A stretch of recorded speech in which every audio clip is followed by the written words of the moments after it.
Olá, no programa Floripa em Foco de hoje nós temos novamente a participação do advogado especialista em direito previdenciário Matusalém dos Santos, que já participou de uma edição deste programa falando sobre a reforma da Previdência.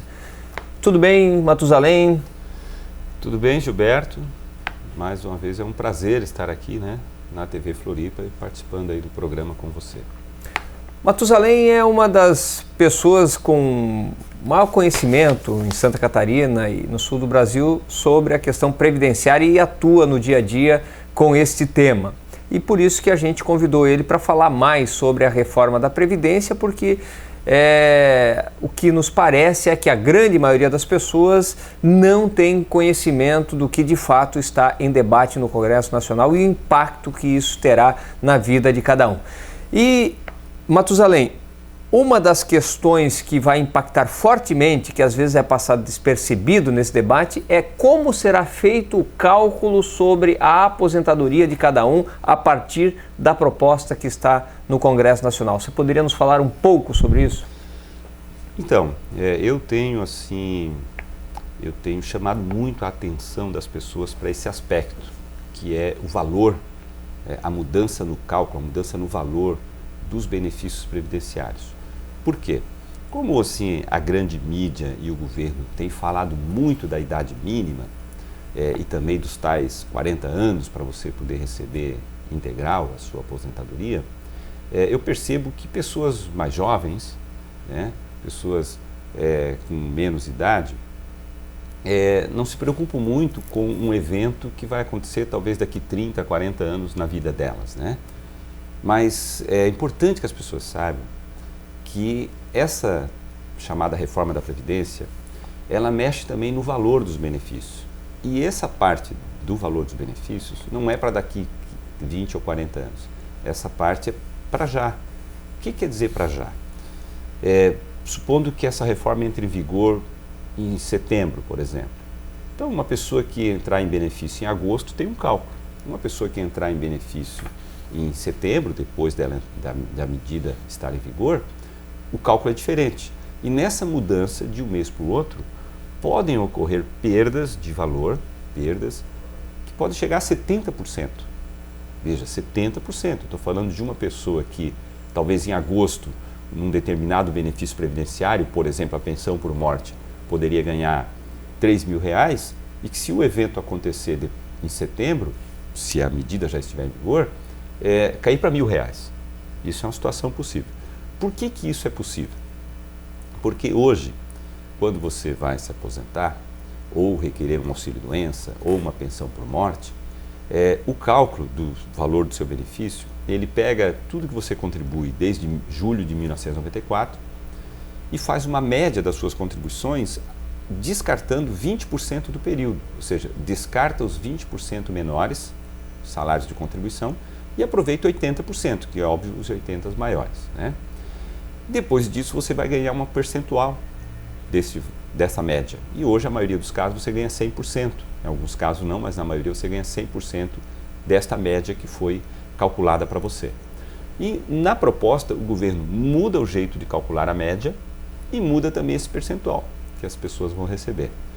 Então, para você ter uma ideia, ele, por exemplo, na hora de calcular a média, o projeto, ele diz que não vai excluir mais aqueles 20% menores, aquela parte em que a pessoa contribuiu pouco lá, vai usar todo o período, 100% do período para fazer a média. Só com esta jogada, todos os benefícios vão ter uma média menor. Nós fizemos vários cálculos e tem caso de a pessoa perder 5%, 7%, 8%, 10%, mas tem caso de a média de uma mudança de lei de hoje para que ele está propondo cair 15%, 17%, só o cálculo da média. Significa, então, que todos os benefícios que forem concedidos a partir do momento que a medida entrar em vigor, seja uma aposentadoria por idade, uma especial, uma por invalidez, uma pensão por morte, ou mesmo um auxílio-doença, vão ter uma perda de valor, que varia de 5% a 15%, em função da nova forma de calcular a média contributiva. Feita esta média, o que diz o projeto? Que as pessoas vão receber 60% desta média ruim, desta nova média, tendo até 20 anos de contribuição. 20 anos. Se tiver 1 ano, recebe 60% desta média, se tiver 15 ou 20, recebe 60% desta média. E só a partir dos 20 anos é que você começa a receber 2% a mais desta média. Então, com 21 anos daria 62%, 22, 64%, enfim, com 40 anos daria 100%. Ocorre que é muito comum as pessoas ou chegar na idade e ter só 20 anos de contribuição, né? Ou acontecer um evento na sua vida antes desses 20 anos de contribuição, seja ficar inválido, seja ir para um auxílio-doença, uma invalidez temporária, ou até morte e gerar uma pensão. E aí, o que diz então em termos de percentual? Se você, antes dos seus 20 anos de contribuição ou até os seus 20 anos, vai receber 60% desta média ruim, então você acaba tendo uma média que já perdeu de 5% a 15%, recebe só 60% desta média e a pensão por morte, em regra, ela também vai ser 60% deste 60%, porque ela tem um recálculo nela. Em regra, ela vai ser 60%, tendo um dependente só, deste 60%.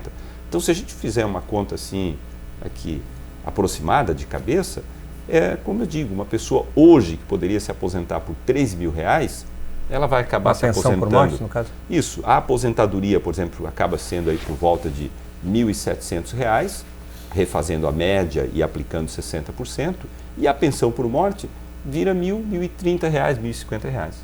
Então, essa mudança no cálculo, essa mudança tanto na média como no percentual, ela vai ser aplicada imediatamente, ela entra em vigor imediatamente, atinge todos os tipos de benefícios imediatamente, e com isso, a maior perda que a reforma vai causar.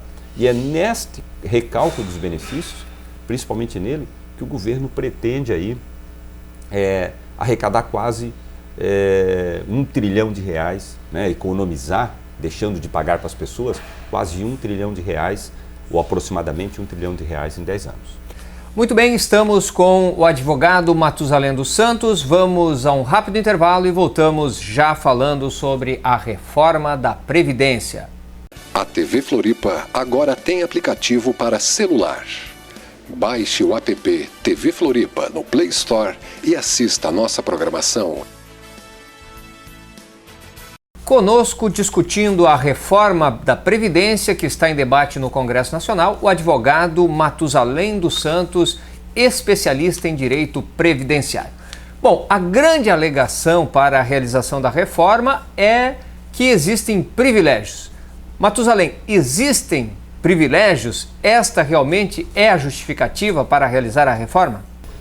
Então, eu tenho trabalhado esse assunto como sendo assim uma espécie de fake news, né? Uma grande mentira com um pequenininho fundo de verdade, assim. Por que eu tenho trabalhado isso? Primeiro que a reforma não vai atingir, a reforma é só sobre previdência, claro, ela atinge saúde, educação, saúde, assistência social, mas no assunto previdenciário ela atinge quem está no sistema previdenciário, que são os servidores públicos, são o pessoal da iniciativa privada, os empresários que contribuem para os seus empregados, mas contribuem para a sua previdência também, os autônomos e tal. E quem que é privilegiado nesse mundo? Praticamente, talvez ninguém. Ou, se é que se pode chamar de privilegiado, eu não trataria como privilegiado, um funcionário público de carreira que ganhe 20, 30, 40 mil reais, um juiz, um promotor. Porque ele primeiro paga uma previdência alta, depois que aposenta paga também, tem imposto de renda alto.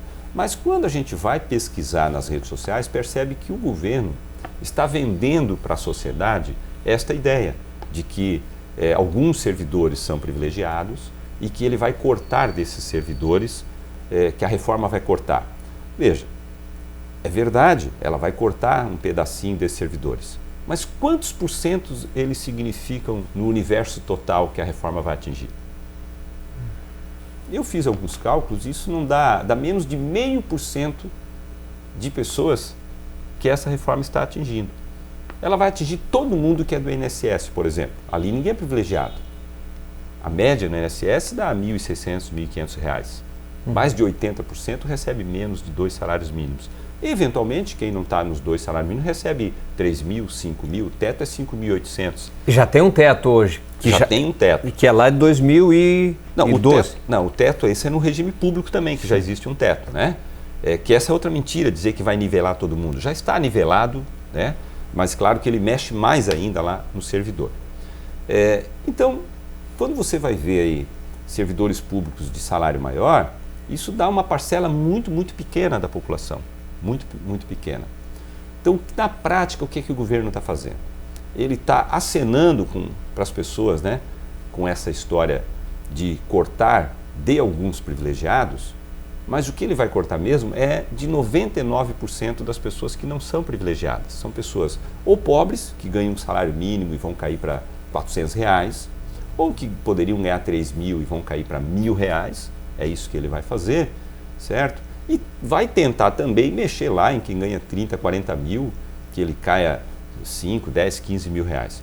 Mas eu não acredito que a população, sabendo disso, vai trocar, digamos assim, o direito de milhões e milhões de pessoas para que um punhado de pessoas percam lá, percam também um pouco o que o governo chama de privilégio, que eu nem trato assim. Então, tentando transformar isso em números para as pessoas saberem fazer a conta. O governo alega que com a reforma da Previdência vai economizar R$1 trilhão aproximadamente em 10 anos. Se ele diz que a reforma é para cortar privilégio, você pode estar achando que este 1 trilhão vai vir dos privilegiados. Mas se você for fazer uma conta, você vai chegar à conclusão que talvez 2, 3% deste 1 trilhão vai vir, né, virão de pessoas que ganham 30, 40 mil reais. 97% de todo esse 1 trilhão vai vir da pessoa do salário mínimo, que vai baixar de 1.000 para talvez até R$400. Vai vir da pessoa que ganha 1.000, 2.000, 3.000 reais, que vai baixar 20, 30, 40, talvez 70% o valor do seu benefício. Vai vir também de bastante servidores públicos, que ganham 5.000, 7.000, 8.000 reais, que vão perder o seu cálculo. São servidores simples, professores, pessoas que estão trabalhando e que não são privilegiados, porque ganham 8, 10 mil reais, né? Isso é desse povo, que representa a grande maioria da população brasileira, que virão essa economia de mais de R$1 trilhão, ou aproximadamente R$1 trilhão em 10 anos. Bom, e os privilegiados? Né, para a gente encerrando aqui, eu sei do horário. Não. Os privilegiados, eles vão perder um pouquinho também, vão perder. Mas é um grupo muito pequeno de pessoas, se é que eles sejam privilegiados, quero sempre deixar claro aqui, porque aí seria um debate à parte, né? E ainda tem mais um detalhe que eu quero chamar a atenção, que eu acho que é um dos mais importantes. O povo, acreditando que os privilegiados vão perder e não sabendo que a grande maioria que vai perder não são os privilegiados, o povo está ajudando o governo a empurrar a reforma, ou uma parte significativa da população. Mas veja, quando chegar lá na hora H da votação, será que os privilegiados vão ficar mesmo dentro do sistema, ou é mais fácil eles saírem da votação por lobby, por influência? Como aconteceu com os militares? Como já aconteceu com os militares? Por que os militares não estão nessa lógica da... Então, essa é a mesma lógica. Porque se o governo está dizendo que privilegiados são juízes, promotores, eles, como todo mundo tem direito de lutar pelos seus direitos, eles vão lutar pelos seus direitos, é um direito deles. E no lutar pelos seus direitos, eles constituem um grupo altamente influente, um grupo altamente empoderado, né? Então, enquanto assim os professores, os trabalhadores rurais talvez vão para Brasília fazer protesto ou fazer greve, essas pessoas vão se reunir em gabinete com parlamentares, com tal, para fazer a defesa do direito deles, que é um direito deles, fazer a defesa dos seus direitos, e eles têm uma chance muito grande de lá, no frigir dos ovos, lá nas horas das votações acontecer, eles amenizarem o prejuízo que eles terão, ou até resolver não ter nenhum tipo de prejuízo, e o povo que apoiou a reforma, acreditando que ela era só para tirar privilegiados ou também para tirar direitos de privilegiados, o povo fique na reforma, que é o que está se encaminhando, e talvez o pequeno setor privilegiado nem fique na reforma. Então precisa saber duas coisas. Primeiro, que a reforma ela atinge sim uma pequena minoria de pessoas que o governo atribui como privilegiados, mas mais de 97% da economia né, da diminuição de gasto que o governo vai fazer é cortando de pessoas pobres ou classe média. Ok, Matuza, queria agradecer a sua participação aqui em mais essa edição do programa Floripa em Foco. Quem sabe a gente faça outros programas aí no futuro para poder falar de diversos outros temas e deixar uma pergunta aqui para o ouvinte. Quem é que vai ganhar com essa reforma da Previdência, né? Quem é que vai ganhar? O governo vai ganhar? Será o povo vai ganhar? Ou tem algum setor que é quem vai cuidar da Previdência, que é o sistema privado financeiro, que é quem vai ganhar com essa reforma? Acho que a gente tem que começar a pensar um pouquinho nisso. Obrigado pela tua participação. É isso aí, Giba. Eu volto aqui, quem sabe, ou outros colegas, para falar da capitalização e de quem realmente lá no fundo mais vai ganhar com essa reforma. Obrigado e parabéns pelo programa. Ok, obrigado ao advogado Matusalém dos Santos, especialista em direito previdenciário, que participou aqui do nosso Floripa em Foco de hoje, trazendo mais informações sobre esse tema fundamental, que é importante que cada um vá estudar essa reforma da Previdência, vá dar uma lida no projeto, porque lendo o projeto certamente as pessoas vão se posicionar contrárias a essa reforma, porque ela atinge a grande maioria da população brasileira. Muito obrigado e até uma próxima oportunidade.